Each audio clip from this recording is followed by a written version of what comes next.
Assalomu alaykum hurmatli qadrdonlar. Navbatdagi Tarof fason darvozamiz Chust shahrini Navbahor ko'chasiga kelib o'rnadi.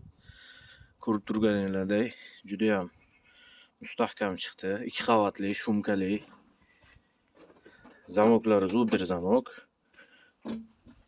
Orqasi shumkali, utuplonli, tekisda bo'lgan. Xudo xolisa mustahkam qilib o'rnatdi. Mana rezinkalari joyida mana qo'yib yopishtirganda